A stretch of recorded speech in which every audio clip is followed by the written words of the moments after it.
So today we're going to talk about the F word. And maybe not the F word that you think we're going to talk about. We're going to talk about fulfillment. And my guest on this week's podcast, Art of Heart, is a woman who is super near and dear to my heart. And we have such parallel paths. And we both worked in staffing and we had these very similar experiences. And we got connected through a friend. And it's just been kind of this magical moment ever since. And she created this really cool app to help you figure out the F gap, and we were talking about fulfillment. And it's been I re-listened to the podcast last night, and I've really been thinking about this F word. And so I'm going to read to you the definition because I'm not really sure that I really knew what it meant. I think, sometimes we think about like these words kind of ethereally and we know directionally what they mean, but how do they apply to us? Maybe not so much. So I'm going to read you the definition. What is the true meaning of fulfillment? True fulfillment is a deep internal satisfaction from living in alignment with your values, realizing your potential, and engaging in meaningful actions rather than just fleeting happiness from external achievements. When I read this morning, prepping for the video, I was like, oh, that's what I missed along the way. Because I had all these achievements, right? Like I met all these milestones and like I was just feeling really what I would call black or dark inside. There wasn't that spark of joy. There wasn't those things, even things that normally would make me happy didn't make me happy. And this morning when I woke up, my battery was very high. So we're going to run a quick heart check. So I wrote a book called Lead with Heart.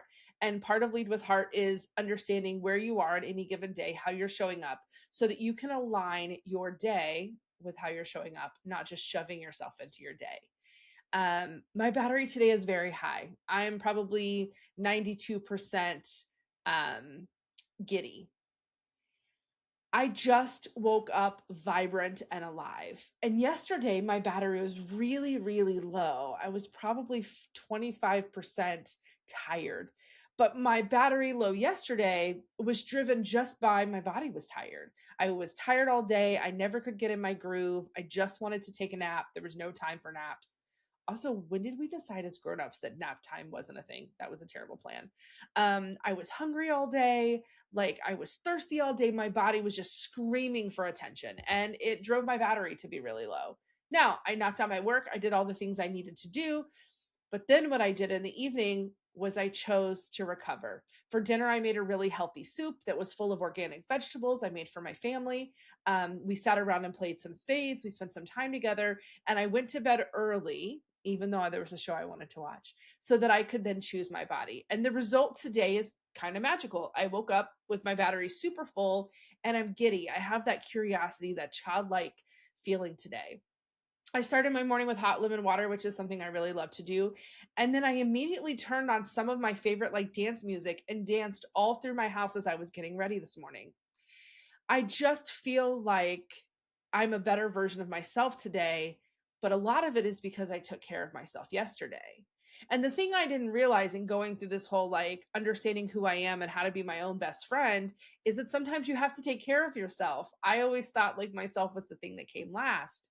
And now understanding this word fulfillment and really what it means, I really get that not only during burnout was my battery very low, but there was no fulfillment. And that fulfillment, that thing that we should give an F about, like my friend Diane would say, is so important, right?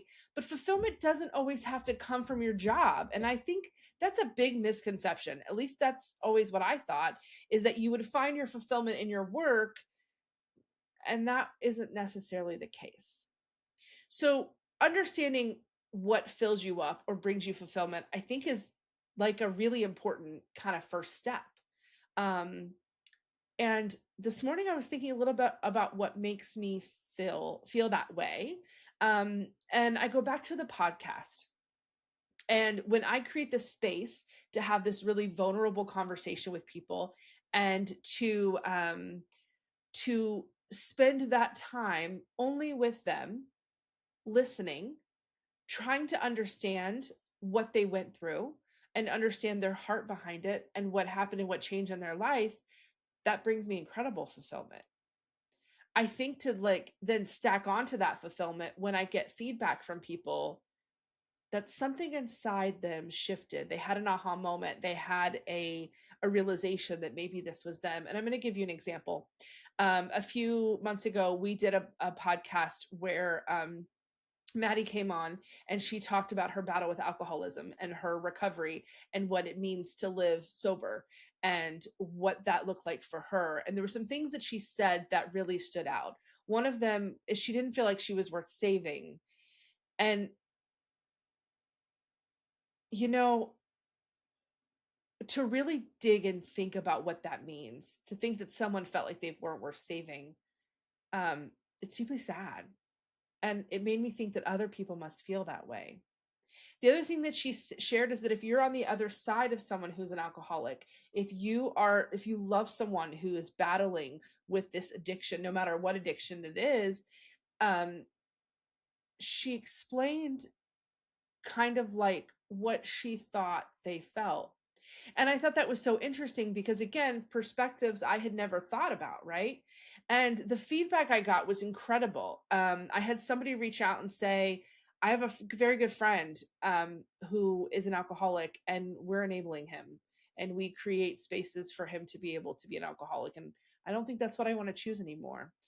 I had people reach out and say, I realize I drank too much and for the wrong reasons. I think I'm going to take a break. And maybe I'm not a full-fledged alcoholic, but I see that addiction pattern in myself. And it's come up so many times since then, where somebody will say in a podcast, and every single week it happens where somebody pings me and gives some feedback that they saw a mirror to themselves or someone they love in that conversation. And being able to facilitate that activity brings me a lot of fulfillment. But it brings me fulfillment and it aligns the things that bring me joy. So, adventure, wonder, genuine human connection. In every single story, there are those things. There are those things in every single story. And it's magic. And I love it. And so, that absolutely, the podcast brings me fulfillment because I'm able to then create a space where these things happen. The other thing I think that we don't think a lot about fulfillment is that fulfillment can come in places like we don't necessarily look for it in. So I will tell you a micro fulfillment that happened yesterday in my job. So the things we do are really hard and complicated, and there's always a bunch of things that we haven't thought of yet, right? Because we're doing something new. We're literally like the wild, wild west of clean tech. And in this process, you have a lot of different brains that have different ideas. I'm a huge advocate for people doing what they're good at and leveraging other people's strengths and abilities because, number one, it's fulfilling when you're doing something you're good at and you're able to contribute value, but also to the overall picture, everything is better, faster, stronger when we're using people to the best of their abilities, not just filling a gap with whatever space we need their hands to do the lifting on. And I had a conversation with one of my co-founders, and we were talking about solving this problem. And I was like, oh, we did this, this, and this. And he was like, oh, did you think about this, this, and this? And I was like, oh, we did. We already solved for that. And then we started talking about problems and solutions within the context of this conversation. And I realized that I got it. What I mean by that is because this thing is really hard and it has to do with a lot of stuff that I didn't know a lot about 2 years ago. And I was able to learn these very complex things. And now I'm training my team to be able to answer the questions and function as though I would function.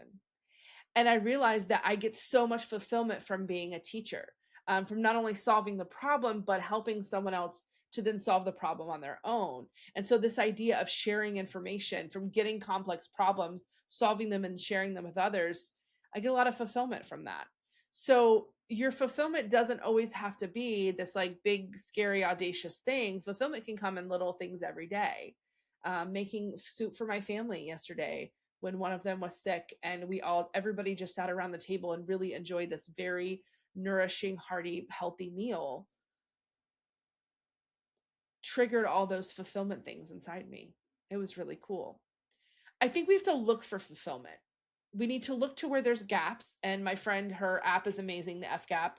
I will link it below so that you guys can take a look at it. It's really incredible to ask you a series of questions to find out what matters to you and then where there are gaps. And sometimes there's not any gaps. On the 5 things that she asked me, I had 2 that had no gaps, which I thought like was like hashtag winning in life. And then there was 3 things I was like, oh, that's not great. I probably should work on those things. But it's all starts with awareness and intentionality. Just like burnout starts with awareness. How is your battery today? Are you feeling fulfilled? Starts with this awareness. And her app, and this isn't like a plug to advertisement, I just really think it's cool. Her app does that, right? It really brings this awareness to how do you find fulfillment, because it comes back to the same conversation of we have our heads down all the time. We're just managing to the schedule that we've built and the hustle and bustle of life, and we lose ourselves. We get burnout and there's no fulfillment. And what are we doing? Like, why? Why is that the plan? It seems really silly that that is the plan. It seems silly that we do jobs that we don't like.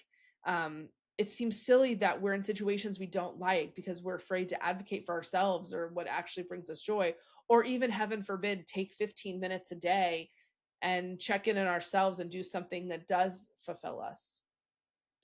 I would encourage you to sit down today and just make a list of, even if it's just one thing that brings you fulfillment, that brings you that sense of deep alignment of purpose, meaning, and not just external success.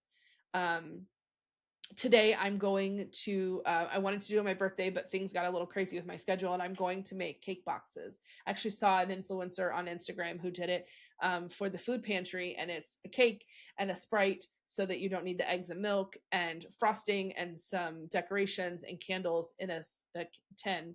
So it's everything someone would need to celebrate someone's birthday. And I'm excited about that. I will give you guys an update and take some pictures on the Instagram so you can see. But that aligns my purpose, my meaning, and who I am as a person. And I want people to celebrate their birthdays, even if times are hard, and if you have to choose between food and medicine, birthday cake stuff is probably not top on the priority. So I'm doing things every single day that take care of myself and align me with my purpose and bring me fulfillment, even if it's just making a few cake boxes.